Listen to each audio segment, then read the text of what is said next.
ಈಗಾಗಲೇ ಜಂಟಿ ಸಭೆಯನ್ನ ಕೂಡ ಮಾಡಲಾಗ್ತಾ ಇದೆ. ದೇವೇಗೌಡರು ಹಾಗೆಯೇ ಮಾಜಿ ಸಿಎಂ ಸಿದ್ದರಾಮಯ್ಯ ಅವರು ಜಂಟಿ ಸಭೆಯನ್ನ ಮಾಡಿ ಮೈತ್ರಿ ಧರ್ಮದ ಪರವಾಗಿ ಕೆಲಸ ಮಾಡಬೇಕು ಅಂತ ಹೇಳಲಾಗ್ತಾ ಇದೆ. ಇನ್ನೊಂದು ಕಡೆ ಈಗಾಗಲೇ ಮೈತ್ರಿ ಪಕ್ಷದ ಅಭ್ಯರ್ಥಿಯಾಗಿರುವಂತಹ ನಿಖಿಲ್ ಕುಮಾರಸ್ವಾಮಿ ಅವರ ಪರವಾಗಿ ಇವತ್ತು ಮತಯಾಚನೆಯನ್ನ ಮಾಡ್ತಾ ಇದ್ದಾರೆ. ಗುರು ಶಿಷ್ಯರ ಸಮಾಗಮ ಒಂದ್ ಕಡೆ ಆದ್ರೆ ಗುರು ಶಿಷ್ಯರು ಇವತ್ತು ತಮ್ಮ ಅಭ್ಯರ್ಥಿಯ ಪರವಾಗಿ ಪ್ರಚಾರವನ್ನ ಕೂಡ ನಡೆಸಲಿದ್ದಾರೆ, ಮತಯಾಚನೆಯನ್ನ ಮಾಡಲಿದ್ದಾರೆ. ಈಗಾಗಲೇ ಶಿವರಾಮೇಗೌಡರು ಕೂಡ ಮಾತನಾಡ್ತಾ ಇರುವಂತಹ ದೃಶ್ಯಗಳನ್ನ ನಾವು ಗಮನಿಸ್ತಾ ಇದೀವಿ.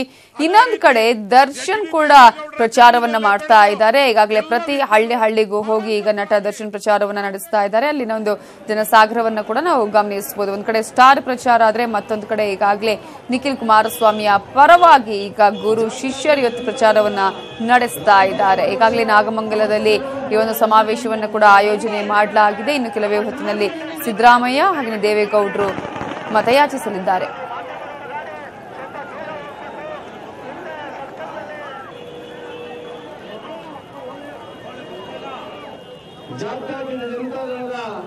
ರಾಷ್ಟ್ರೀಯ ಅಧ್ಯಕ್ಷರು ಸಂಘದ ವತಿಯಿಂದ ಗೌರವಾರ್ಥ ಸುಮಲತಾ ಅಂಬರೀಶ್ ಅವರಿಗೆ ನೀಡಿ ಚಾಲೆಂಜಿಂಗ್ ಸ್ಟಾರ್ ದರ್ಶನ್ ಅವರನ್ನು ನಡೆಯಪ್ಪ.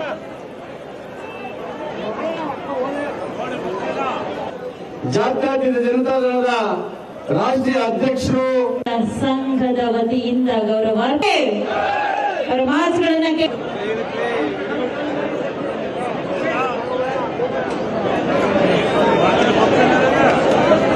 ನಿಖಿಲ್ ಪರ ಈಗಾಗಲೇ ದೋಸ್ತಿ ನಾಯಕರು ಮತವನ್ನ ಇವತ್ತು ಯಾಚನೆ ಮಾಡ್ತಾರೆ. ಈ ಹಿನ್ನೆಲೆಯಲ್ಲಿ ಸಮಾವೇಶವನ್ನ ಕೂಡ ಆಯೋಜನೆ ಮಾಡಲಾಗಿದೆ ನಾಗಮಂಗಲದಲ್ಲಿ. ಈಗಾಗಲೇ ದೇವೇಗೌಡರು ಹಾಗೇನೆ ಮಾಜಿ ಸಿಎಂ ಸಿದ್ದರಾಮಯ್ಯ ಅವರು ಅಕ್ಕಪಕ್ಕದಲ್ಲೇ ಕೂತಿರುವಂತಹ ದೃಶ್ಯಗಳನ್ನು ಗಮನಿಸ್ತಾ ಇದ್ವಿ.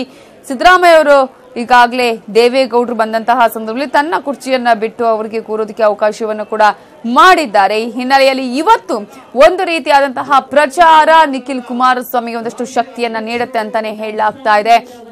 ದೋಸ್ತಿ ಅಭ್ಯರ್ಥಿಯ ಪರವಾಗಿ ಸಿದ್ದರಾಮಯ್ಯ ಅವರು ಪ್ರಚಾರವನ್ನ ಮಾಡ್ತಾರೆ. ಆದ್ರೆ ಒಂದ್ ಕಡೆ ಈಗಾಗಲೇ ಮಂಡ್ಯದಲ್ಲಿ ಸಾಕಷ್ಟು ಕಾಂಗ್ರೆಸ್ನ ಮುಖಂಡರುಗಳ ನಡುವೆನೆ ಸರಿ ಇಲ್ಲ, ಒಂದಷ್ಟು ಅಸಮಾಧಾನ ಇದೆ, ಗೊಂದಲ ಇದೆ ಅನ್ನುವಂತಹ ನಿಟ್ಟಿನಲ್ಲೂ ಕೂಡ ಆ ಒಂದು ಬಂಡಾಯ ಶಮನ ಆಗಿಲ್ಲ ಅನ್ನುವಂತಹ ನಿಟ್ಟಿನಲ್ಲೂ ಕೂಡ ಎಲ್ಲ ಆ ಒಂದು ವಿಚಾರಗಳಲ್ಲಿ ಕಾಣಿಸ್ತಾ ಇದೆ. ಯಾಕಂದ್ರೆ ಚೆಲುವರಾಯಸ್ವಾಮಿ ಆಗಿರಬಹುದು, ನರೇಂದ್ರ ಸ್ವಾಮಿ ಆಗಿರಬಹುದು, ಹೀಗೆ ಕಾಂಗ್ರೆಸ್ನ ಮುಖಂಡರುಗಳು ಆಗಮಿಸಬೇಕಾಗಿತ್ತು. ಆದ್ರೆ ಮಾಜಿ ಶಾಸಕರುಗಳು ಯಾರು ಕೂಡ ಸಿದ್ದರಾಮಯ್ಯ ಅವರ ಜೊತೆ ಬಂದಿಲ್ಲ. ಇವತ್ತು ಒಂದು ರೀತಿಯಲ್ಲಿ ಪಕ್ಷ ಈಗಾಗಲೇ ಅವರಿಗೆ ಶಿಸ್ತು ಕ್ರಮವನ್ನು ತೆಗೆದುಕೊಳ್ಳುವಂತಹ ವಿಚಾರವನ್ನ ಕೂಡ ಹೇಳಿದ್ರು ಕೂಡ ಚೆಲುವರಾಯಸ್ವಾಮಿ ಆಂಟಿ ಅದಕ್ಕೆ ಡೋಂಟ್ ಕೇರ್ ಅಂತಿದೆ.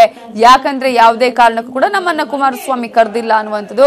ಇನ್ನೊಂದು ಕಡೆ ಹೇಗಾದ್ರೂ ಮಾಡಿ ಈ ಒಂದು ಬಂಡಾಯ ಶಮನ ಮಾಡಲೇಬೇಕು ಅನ್ನುವಂತಹ ಪ್ರಯತ್ನ ಈಗ ದೋಸ್ತಿ ನಾಯಕರಿಂದ ಆಗ್ತಾ ಇದೆ. ದೇವೇಗೌಡರು ಕೂಡ ಸಿದ್ದರಾಮಯ್ಯ ಅವರಿಗೇನೆ ಈ ಒಂದು ಬಂಡಾಯ ಶಮನವನ್ನ ಮಾಡಲೇಬೇಕು ಅಂತ ಹೇಳಿದ್ದಾರೆ. ಆದ್ರೆ ಇನ್ನೊಂದು ಕಡೆ ಬಂಡಾಯ ಶಮನದ ಆದ್ರೆ ಮತ್ತೊಂದು ಕಡೆ ಇವತ್ತು ನಿಖಿಲ್ ಕುಮಾರಸ್ವಾಮಿ ಪರ ಸಿದ್ದರಾಮಯ್ಯ ದೇವೇಗೌಡರು ಮತವನ್ನ ಯಾಚನೆ ಮಾಡಲಿದ್ದಾರೆ. ಇಬ್ರು ಕೂಡ ಅಕ್ಕಪಕ್ಕದಲ್ಲಿ ಕೂತಿರೋ ದೃಶ್ಯಗಳನ್ನ ನೋಡ್ತಾ ಇದ್ದೀವಿ. ನಾಗಮಂಗಲದಲ್ಲಿ ಈಗಾಗಲೇ ಪ್ರಚಾರ ಕಾರ್ಯದ ಆರಂಭ ಆಗಿದೆ.